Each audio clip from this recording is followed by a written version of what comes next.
تم کو ان باتوں کا اتنا اثر نہیں لینا چاہیے۔ دشمن آپ کی جان لینے کی باتیں کر رہے ہیں اور میں ان کا اثر نہ دوں، یہ کیسے ہو سکتا ہے؟ کپوں کے کوسنے سے ڈھور نہیں مرا کرتے۔ لڑائی ہوتی ہے تو ہر فریق ایک دوسرے کے بارے میں ایسی ہرزہ سرائیاں کرتا رہتا ہے، انہیں ایک کان سے سن کر دوسرے سے اڑا دینا چاہیے۔ ایک مرنے نہیں پاتا کہ اس کی جگہ دوسرا آ جاتا ہے۔ خوف رفتہ رفتہ میرے ذہن میں اس حد تک سرایت کر چکا ہے کہ راتوں کو مجھے ڈراؤنے خواب آنے لگے ہیں۔ کبھی کبھی میں گہری نیند سے چونک کر بیدار ہو جاتی ہوں، میرا بدن پسینے میں ڈوب جاتا ہے۔ یہ بات تم آج پہلی بار بتا رہی ہو، میں نے شکایت کی۔ میں دیکھتی ہوں کہ آپ دن رات کاموں میں الجھے رہتے ہیں، دل نہیں چاہتا کہ میں اپنے مسئلے پیش کر کے آپ کی پریشانیوں میں اضافہ کروں۔ آج میں نے مجبور ہو کر زبان کھولی ہے۔ کیری اور اس کی باتوں نے مجھے بہت پریشان کر دیا ہے۔ کیا تم چاہتی ہو کہ میں بھی سوبراج کی طرح روپوشی اختیار کر لوں؟ میں نے ازراہ مذاق پوچھا۔ روپوشی کی کیا ضرورت ہے؟ ہم دونوں کچھ دنوں کے لیے ملک سے باہر جا سکتے ہیں، دن رات کے دھڑکوں سے نجات ملے گی، آب و ہوا بھی تبدیل ہو جائے گی۔ میں نے تمہاری یہ تجویز نوٹ کر لی، انشاءاللہ اس پر جلد عمل ہوگا، میں نے پوری سنجیدگی سے کہا۔ غزالہ کا وہ مشورہ مجھے بہت پسند آیا تھا۔ ہم دونوں بستر پر لیٹے ایک دوسرے سے باتیں کرتے رہے۔ غزالہ کے قرب سے اس وقت مجھے عجیب سے سرور کا احساس ہو رہا تھا، لیکن ہماری وہ آزادی زیادہ دیر تک برقرار نہیں رہ سکی۔ گھر کی فضا میں یکا یک ایک فلمی گانے کی تیز آواز گونجنے لگی تھی۔ دیکھ لیں، ہم ذرا سی دیر کے لیے کمرے میں آئے ہیں اور کسی نے شرارت شروع کر دی۔ غزالہ نے میرے سینے پر سے اپنا سر اٹھا کر مسکراتی ہوئی آنکھوں کے ساتھ شکایت کی۔ یہ کون ہو سکتا ہے؟ میں نے ہلکی سی جوابی مسکراہٹ کے ساتھ پوچھا۔ یہ بدتمیزی صرف ویرا کر سکتی ہے، غزالہ نے بے ساختہ کہا۔ ویرا خاصی مہذب اور تمیزدار تھی، بدتمیز ہوتی تو بند دروازہ پیٹنا شروع کر دیتی، مگر وہ ویرا تھی اس لیے اس نے دستک کے متبادل کے طور پر فلمی نغمے کی اونچی آواز کا استعمال شروع کر دیا تھا۔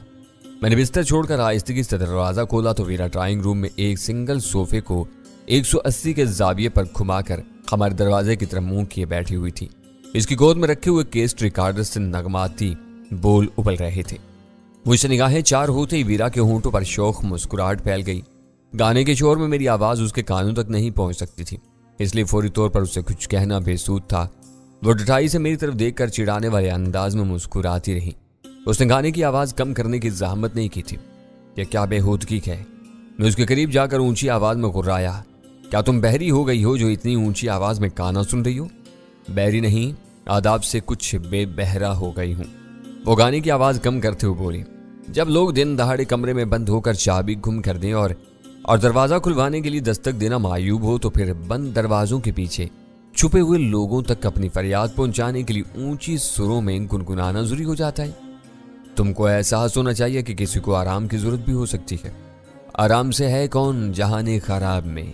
اس نے وہ مصرع ادا کیا اور پھر کہا، زندگی نام ہی بے آرامی کا ہے۔ جب کوئی اندر سے خود بے کل ہو تو وہ دوسروں کو بھی آرام کرنے نہیں دیتا۔ یہی حال میرا ہے۔ تمہارا دماغ خراب ہو گیا ہے، میں نے اسے گھور کر غصے سے کہا۔ تمہیں یہ حیا بھی نہیں رہی کہ تمہاری یہ باتیں غزالہ کے کانوں تک پہنچ گئیں تو وہ تمہارے بارے میں کیا سوچے گی؟ کچھ نہیں سوچے گی۔ وہ ایک ذہین بیوی ہے، میرے اور تمہارے ماضی سے اچھی طرح واقف ہے۔ یہ بھی جانتی ہے کہ تم ایک بھنورے کی طرح ڈال ڈال پھر کر کلیوں سے سرگوشیاں کرتے رہے ہو۔ اس کی خاموشی سے تمہیں کوئی خوش فہمی نہیں ہونی چاہیے۔ وہ کمرے میں کیا کر رہی ہے؟ وہ اپنی مرضی کی مالک ہے، تم کو اس سے کیا لینا دینا؟ میں نے چٹک کر کہا۔ ناراض ہونے کی ضرورت نہیں، ہم لوگ ایک چھت کے نیچے رہتے ہیں تو ہمیں ایک دوسرے کے بارے میں کسی نہ کسی حد تک باخبر ضرور رہنا چاہیے۔ سلطان شاہ کہاں ہے؟ میں نے چونک کر اس سے سوال کیا۔ یہ کیسٹ ریکارڈر اسی کا ہے، آج وہ بھی کچھ بہکا ہوا ہے۔ عطا اللہ ایسا خیلوے کے درد بھرے گانوں کا کیسٹ خریدنے گیا ہے، اردو گانوں میں اسے مزہ نہیں آ رہا تھا۔ اس نے ہلکے سے استزائیہ لہجے میں کہا۔ اس کا مطلب یہ ہے کہ آج تم دونوں ہی پٹڑی سے اترے ہوئے ہو؟ ہاں، لیکن سمت کا فرق ہے۔ میں پٹڑی سے دائیں طرف اتری ہوں، وہ بائیں طرف اترا ہے۔ دونوں کی سمت ایک ہوتی تو ہم بھی کسی کمرے میں بند ہو کر آرام کر رہے ہوتے۔ اس نے آرام کے لفظ کو بہت کھینچ کر ادا کیا تھا۔ اس وقت ویرا کی ذہنی روب بہکی ہوئی تھی، وہ ہر بات کا ٹیڑھا جواب دے رہی تھی۔ میں نے اس کو منہ لگنا مناسب نہیں سمجھا اور اس پر ایک حوصیلی نگاہ ڈال کر دوبارہ اپنے کمرے میں آ گیا۔ اس بار میں نے کمرے کا دروازہ کھلا چھوڑ دیا تھا۔ غزالہ واش روم میں تھی۔ میں خاموشی سے بستر پر دراز ہو گیا۔ ویرا کے رویے نے میرے ذہن پر جھنجھلاہٹ طاری کر دی تھی۔ میں ویرا کے ساتھ بیٹھا رہتا تو میرا دماغ مزید خراب کر دیتی۔ بستر پر میں اضطراب کی کیفیت سے دو چار تھا۔ آخر مجھے جلال کا خیال آیا۔ اسے شام کو آنے کا وعدہ کیا تھا۔ इस वक्त शाम ढलनी शुरू हुई थी। फुर्सत पाकर वो किसी भी वक्त आ सकता था। मैंने अपने ज़हनी हैजान से निजात हासिल करने के लिए इज़्तिरारी तौर पर उसका नंबर मिला लिया। जलाल इस वक्त शायद फारिग था। उसने पहली घंटी पर ही कॉल ले ली और मेरी आवाज़ सुनकर मुसरत अमेज़ लहजे में बोला, मैं थोड़ी देर में तुम्हारे पास आ रहा हूँ। अपने चक्करों से अभी फारिग होकर चाय पीने के लिए बैठा हूँ। तुम इस वक्त हो कहाँ? मैंने पूछ लिया। सदफ मेंशन में फुर्सत से बैठा हुआ हूँ। ये बताओ कि गैरी से तुम्हारी मुलाकात कैसी रही? वो बजा तौर पर इस मुलाकात का अहवाल जानने के लिए मुस्तरिब था। उसने मुझे बहुत ज़्यादा उलझा दिया है। उसकी कहानी ज़रा लंबी है, यहाँ आओगे तो तफसील से बात होगी। हो सके तो ज़रा एक बात मालूम करते आना। तुम्हारे लिए मैं एक नहीं 10 बातें मालूम कर सकता हूँ। मैं जानना चाहता हूँ कि गैरी यहाँ किस हैसियत से आया है। जवाब में उसकी बेसाख्ता हंसी की आवाज़ आई। फिर उसने कहा, कमाल है, शायद हम दोनों ही एक तरह सोचते हैं। इसे कल की मुलाकात के बाद सबसे पहले मेरा ज़हन इसी नुक्ते की तरफ मबसूल हुआ था और मैंने उसे चेक कर लिया था। इनके आने से पहले दफ्तर खारजा को वाशिंगटन से बाज़ाब्ता फैक्स मिला था। वो दोनों पेंटागन और महकमा इंसाफ के अफसरान की हैसियत से सरकारी तौर पर यहाँ आए हैं। गैरी हर बात से बहुत ज़्यादा बाखबर है। मुझे शुबा हुआ था कि निक के तबादले के बाद उसकी जगह संभालने के लिए गैरी को यहाँ भेजा गया है। ये सब उनके हिसास महकमे हैं। इनके अफसरान मुकम्मल ब्रीफिंग और होम वर्क के बगैर अपने मुल्क से बाहर कदम नहीं निकालते। उसकी आवाज़ से कुछ दिली रुखसत हो चुकी थी। उसने अपनी बात जारी रखते हुए कहा, मैं थोड़ी देर में पहुंच रहा हूँ, फिर खुलकर बातें होंगी। उससे बात करके मेरे जहन से सारा गुबार धुल गया। वीरा के तमस्खुराना रवैये से पैदा होने वाली झुंझलाहट भी दूर हो चुकी थी। इस दौरान मैं गजाला बाथरूम से निकलकर बाहर जा चुकी थी। मैं बिस्तर पर दराज अपनी सोचों में गलता था कि अचानक घर की राहदारी में किसी के दौड़ते हुए कदमों की आवाज के साथ वीरा और गजाला की तहय्युर ज़दा आवाज सुनाई थी। वो दोनों किसी से उसकी खैरियत जानना चाह रही थी। मैं उछलकर बिस्तर से उतरा ही था कि सुल्तान शाह दौड़ता हुआ कमरे में घुस आया। उसका सांस फूला हुआ था और चेहरे पर हवाइयां उड़ रही थी। अभी इस इलाके में एक गाड़ी दाखिल हुई है। उसने अपने चढ़े हुए बेतरतीब सांसों के दरमियान मुश्किल से कहा, इसमें 2 अमरीकी सवार हैं। गाड़ी रेंगती हुई आई है। साफ मालूम हो रहा है कि इन्हें किसी की तलाश है। सुल्तान शाह की जुबान से वो खबर सुनकर मैं सन्नाटे में आ गया। वो इसका मुगालता नहीं हो सकता था। इस इलाके में सारी आबादी मुतमव्विल मकामी बाशिंदों की थी। वहाँ गैर मुल्कियों, खास तौर से अमरीकियों की किसी गाड़ी का नजर आना बहुत गैर मामूली था। क्या वो इसी तरफ आ रहे हैं? मैंने ज़हनी झटके से संभलते हुए तेजी से पूछा। वो पहली गली में गए हैं। उनकी रफ्तार बहुत कम है। मुझे महसूस हो रहा है कि वो बारी बारी हर गली से होते हुए इसी तरफ आएंगे। वो किसकी तलाश में थे? इधर क्यों और कैसे आए थे? वो सवाल मेरे जहन में आंधियों की तरह गर्दिश कर रहे थे। सुल्तान शाह के पीछे दोनों औरतें भी मेरे कमरे में आ गई थीं और वो खबर सुनकर दम बखुद थीं। अचानक मेरे जहन में ख्याल कोंदे की तरह लपका। दोपहर को ओल्ड क्लिफ्टन के इलाके में गैरी से मेरी मुलाकात हुई थी। वो काफ़ी देर तक मेरी गाड़ी में बैठा रहा था। इन लोगों के पास जदीद तरीन साइंसी शोबदों की कमी नहीं थी। वो पहले भी मुख्तलिफ इकसाम के चिप्स और दूसरे आलात इस्तेमाल करते रहे थे।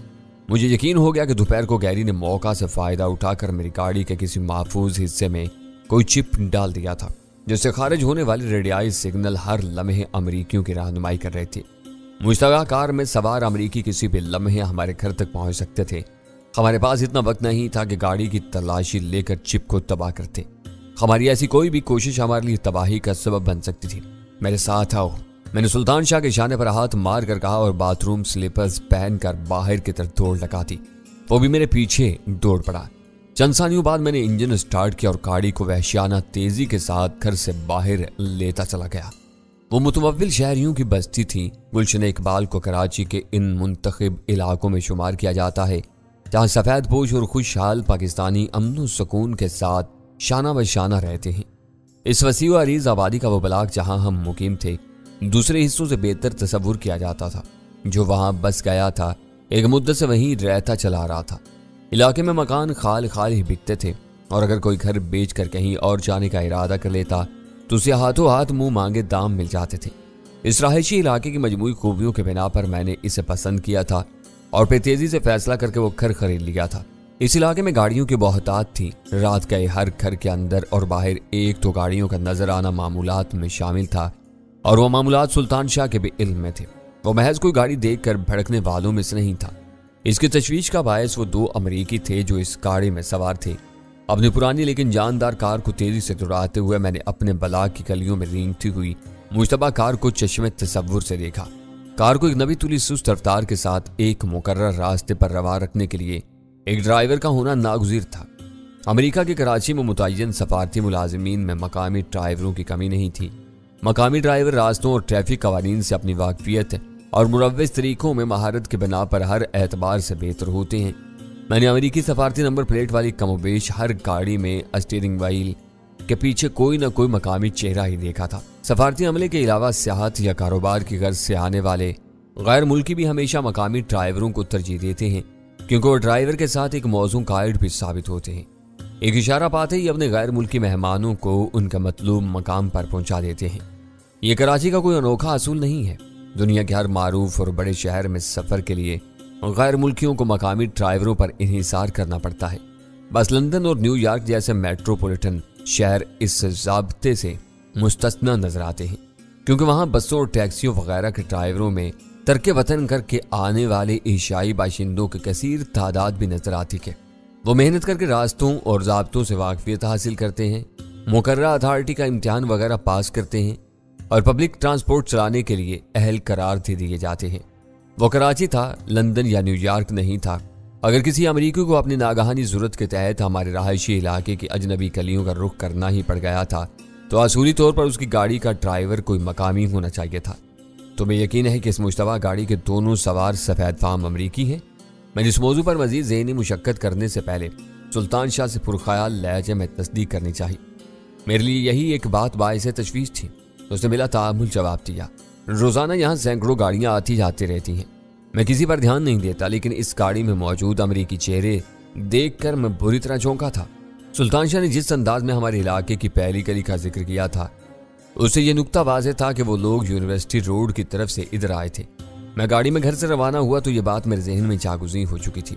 मैंने फरार के लिए फितरी तौर पर यूनिवर्सिटी रोड का रुख करने से गुरेज किया था और अंदरूनी रास्ते इख्तियार करके नेशनल स्टेडियम के अकब से होता हुआ उस सड़क पर निकल आया था जो कराची सेंट्रल जेल से शुरू होकर आगा खान अस्पताल वगैरह से होती हुई ड्राइव इन सिनेमा के मकाम पर दाएं बाएं तरफ मुड़ जाती थी। तुम अचानक घर से निकलकर कहाँ भागे जा रहे हो? चंद सानियों की तवक्कुफ के बाद सुल्तान शाह ने झिझकते हुए सवाल किया। इसका वो सवाल बरमहल था। उसने जो कुछ देखा वो आकर मुझे बता दिया। मैंने उसे सिर्फ एक सवाल किया और बहुत तेजी के साथ अपने जहन में इम्कानी खतरे का एक खाका बनाकर उसे अपने साथ आने की हदायत की और घर से गाड़ी में निकल खड़ा हुआ। इस बेचारे को कुछ इल्म नहीं था कि मेरे जहन में क्या था। तुम्हारा क्या ख्याल है, वो दोनों इस तरफ क्यों आए हैं? मैंने पुरस्कून लहजे में उससे सवाल किया। अपने घर से दूर निकल आने के बाद मेरी तशवीश और परेशानी बड़ी हद तक रफा हो चुकी थी। आसार ये बता रहे थे कि उन्हें किसी तरह हमारे ठिकाने की भनक मिल गई है और वो किसी इशारे की मदद से हमारा सुराग लगाने की कोशिश कर रही हैं। वेरी गुड, मैंने तहसीन अमेज लहजे में कहा। बिल्कुल यही बात हो सकती है और मैं इसी अंदेशे की वजह से घर से निकला हूँ। ये तो मसले का कोई हल नहीं हुआ। अगर वो हमारे घर तक पहुंचने में कामयाब हो गए तो आसानी से वीरा और गजाला को जेर कर लेंगे। घर छोड़ने से पहले तुमने इन दोनों को किसी किस्म की कोई हदायत नहीं दी। वो बेखबरी में मारी जा सकती हैं। वो दोनों इतनी बेखबर और सादालू नहीं हैं। उड़ती चिड़िया के पर गिन लेने की सलाहियत रखती हैं। तुम्हारी दी हुई इतला सुनकर उन्होंने अंदाजा लगा लिया होगा कि इस वक्त हम सबको किस किस्म का खतरा दरपेश है। फिर भी तुम्हें इनको कुछ न कुछ तो बचाना चाहिए था। सुल्तान शाह का लहजा शिकायती हो गया। यह बुरी बात है कि हम दोनों अपनी जान बचाकर वहां से निकल आए, इन्हें मुश्किल में फंसा छोड़ दिया। कम से कम फोन पर ही इन्हें कुछ बता दो। इनकी हिफाजत के लिए घर पर STF के 2 तजर्बेकार कमांडोज भी मौजूद हैं। मैंने उसकी परेशानी से माजूज होते हुए कहा, किसी ने जबरदस्ती घर में घुसने की कोशिश की तो इसकी लाश गिरा देंगे। ये बताओ कि तुम क्या समझ रहे हो? क्या मैं इन दोनों से डर कर घर से भागा हूँ? मेरी समझ में कुछ भी नहीं आ रहा। मैं बुरी तरह उलझ कर रह गया हूँ। उसे सादगी से एतराफ़ किया। तुमने बौखलाए हुए अंदाज में आने को कहा और मैं तुम्हारे साथ दौड़ा चलाया। फिर भी ये तो पता चले कि तुम क्या सोच रहे हो। मेरे जहन में जो बात आई थी वो मैंने तुम्हें बता दी। हम दोनों का यूं निकल आना मुझे अच्छा नहीं लगा। गाड़ी की पिछली सीट खाली पड़ी हुई है। चलते हुए इन दोनों को भी साथ ले लिया जा सकता था। घर के दिफा के लिए STF वाले काफी थे। तुम गधे हो, मैंने मसनूई खफगी से कहा। मुझे ऐसा क्या गुजरा समझते हो कि मैं दोनों औरतों को मुश्किल में छोड़कर मैदान से भाग निकलूंगा? हरगिज नहीं। उसने जल्दी से अपनी सफाई पेश की, लेकिन उजलत और घबराहट में किसी से भी फैसले की गलती हो सकती है। इस वक्त हमारा घर महफूज है। सारा खतरा इस गाड़ी को है जिसमें हम दोनों सफर कर रहे हैं।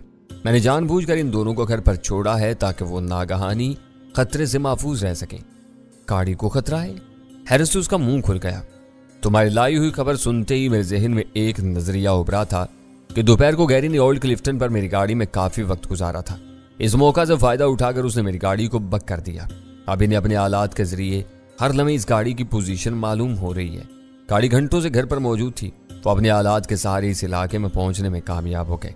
तुमने इत्तेफाकन इनको न देख लिया होता तो वो हमारी बेखबरी में हमारे दरवाजे पर पहुंच जाते और शायद घर देख कर चले जाते। लेकिन तुम गैरी से कर्नल दावर के रूप में मिले थे। गैरी की इस हरकत का मतलब है कि इसे अब भी कर्नल दावर पर शुबा है, वो तुमसे मुतमईन नहीं है। इसकी कही हुई एक कलीदी बात मेरे जहन पर नक्श हो चुकी है। इनकी पॉलिसियां दो रुखी होती हैं कि अपने दुश्मनों के साथ दोस्तों के भी पीछे लगे रहते हैं और इनकी कमजोरियां तलाश करते रहते हैं ताकि इन्हें काबू में रख सकें। यह भी तो हो सकता है कि तुम्हारा नजरिया गलत हो, वो दोनों किसी और चक्कर में इस तरफ आए हों। उसका जहन बददस्तूर उलझा हुआ था। वो आम गैर मुल्की होते तो लाजमी तौर पर किसी मकामी ड्राइवर के साथ इस अजनबी इलाके का रुख करते। वो किसी बहुत अहम और खुफिया मिशन पर निकले हैं। इन्हें किसी माहिर ड्राइवर की जरूरत नहीं है। एक गाड़ी चला रहा है, दूसरा अपने आलात पर हमारी गाड़ी में छुपे हुए चिप के सिग्नल मॉनिटर कर रहा होगा। इस मॉनिटरिंग के नतीजे में इन्हें रहनुमाई मिल रही है। ओह, अब मैं समझा। वो गहरा सांस लेकर बोला, गाड़ी घर पर खड़ी रहती तो वो वहां पहुंच जाते। हमारे रवाना होते ही वो बौखला गए होंगे। अब इनके हालात हर लम्हे बदलती हुई समत की निशानदेही कर रहे होंगे। घर को भूलकर अब वो गाड़ी का पीछा कर रहे होंगे। मैंने हंस कर कहा। उसने चौंक कर मेरी तरफ देखा और बोला, ऐसा मालूम हो रहा है जैसे अब तुम्हें इनकी फिक्र न रही हो। अब वो हम तक नहीं पहुंच सकते। मैंने पूरे एतमाद लहजे में अपनी बेफिक्री का इजहार किया। इन्हें हमारी बदलती हुई पोजीशन का इल्म हो रहा होगा, लेकिन वो इन पुरपेच रास्तों से नावाकिफ हैं। ये अंदाजा नहीं लगा सकते कि किसी खास मकाम तक पहुंचने के लिए कौन सा रास्ता मौजू और मुख्तसर साबित होगा। इनके साथ कोई मकामी ड्राइवर होता तो शायद इनकी ये मुश्किल भी हल हो जाती। मसला ये है कि इन्हें चकमा देने के लिए हम कब तक गाड़ी दौड़ाते रहेंगे। पेट्रोल किसी न किसी मकाम पर खत्म होगा और गाड़ी खड़ी हो जाएगी। मैंने उसकी बात का कोई जवाब नहीं दिया। मुझे चिप तलाश करना चाहिए। लम्हा भर के तवक्कुफ के बाद उसने इस्तरारी अंदाज में कहा और फिर अपनी सीट के इर्द गिर्द चिप की तलाश शुरू कर दी। गैरी ने वो चिप गाड़ी में डाला था। इससे पहले एडी भी मेरे साथ वही हरकत कर चुका था। वो ज्यादा होशियार था। उसने चिप डालने के लिए मेरी जेब मुंतखब की थी। गैरी ने वही हरबा गाड़ी पर आजमाया था। गाड़ी के गुलशन इकबाल के एक मकाम पर देर तक मौजूदगी पर इन अयार लोगों का फिक्रमंद होना लाजमी था। इनकी इतलात के मुताबिक कर्नल दावर अपना बेशतर वक्त स्टेशन 4 पर गुजारता था। इसका कोई मुतबादल ठिकाना इनकी नजरों में नहीं था। इन्हें गुमान हुआ होगा कि कर्नल दावर की गाड़ी कई घंटों से गुलशन इकबाल में एक ही जगह पर खड़ी हुई थी, तो कर्नल दावर का मुतबादल ठिकाना या इसके किसी करीबी दोस्त का घर हो सकता था। इन्होंने वो घर देखने के लिए दौड़ लगा थी। एक मरतबा वो घर इनके नजरों में आ जाता तो फिर वो कोशिश करके अपने जराए से बहुत कुछ मालूम कर सकते थे, लेकिन सुल्तान शाह के उकाबी मुशाहिदे ने इनकी कोशिशों पर पानी फेर दिया था। मैं इनके साथ मुफाहमत का इजहार जरूर कर रहा था, लेकिन अपने किसी भी कौल व फेल के लिए इनको जवाब दे नहीं था। फिर भी मैंने ये सोच लिया था कि इस वाक़े के बारे में गैरी ने किसी वक्त कोई बात छेड़ी तो मैं बेपरवाही से बता दूंगा कि मैंने उसे मिलने के लिए किसी दोस्त से गाड़ी मुस्तार ली थी और मेरा वो दोस्त गुलशन इकबाल में रहता था। वो मुझसे पूछने की हिम्मत नहीं कर सकता था कि गाड़ी में एक चिप डाला गया था जो कई घंटों तक सिग्नल नशर करता रहा और फिर यकायक क्यों खामोश हो गया। अपने इत्मीनान के लिए वो ये फर्ज कर सकता था कि कार की सफाई के दौरान वो सख्त जान चिप किसी तरह तबाह हो गया होगा। इस वक्त की पहली और अहम तरीन सूरज ये थी कि कार में छुपाया हुआ चिप जल्द अज जल्द सुल्तान शाह के हाथ आ जाए। मैंने घर से निकलते हुए ये नहीं सोचा था कि मुझे कहाँ जाना है। अपने घर के कुर्बो जवार में मुश्तबा गैर मुल्कियों की मौजूदगी की खबर मिलते ही मैंने ये फैसला किया था कि मुझे कार लेकर जल्द अज जल्द घर से दूर निकल जाना चाहिए। मैं डैशबोर्ड में लगे हुए फ्यूल केज पर नजर डालकर यह इत्मीनान कर चुका था कि कार की टंकी में पेट्रोल की खासी मिकदार मौजूद थी। वो लोग अपने आलात की मदद से मुझ तक पहुंचने की कोशिश जरूर करते, लेकिन मैं इनकी दस्तरस से इतनी दूर निकल चुका था कि चंद मिनट तो क्या कई घंटों में भी वो मुझ तक नहीं पहुंच सकते थे। मैं अपने जाने बूझे रास्तों पर रवां था। वो सड़कों की भूल भलियों में भटकने पर मजबूर थे। इस दौरान में जरूरत पेश आती तो हम बेफिक्री से किसी भी पेट्रोल पंप पर रुक कर मजीद पेट्रोल डलवा सकते थे। सुल्तान शाह चिप की तलाश में मसरूफ था। मैंने अपने ज़हन पर जोर देकर याद किया और मुझे पूरा यकीन हो गया कि कमोबेश आधे घंटे की मुलाकात में गैरी को मेरी कार में एक बार भी मेरे जिस्म से इतना करीब होने का मौका नहीं मिला था कि वो मेरी जेब में कोई चीज़ डालने में कामयाब हो जाता।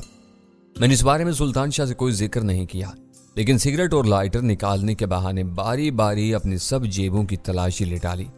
मेरी किसी जेब में ऐसी कोई मुश्तबा चीज नहीं थी जिस पर चिप होने का शुबा किया जा सकता।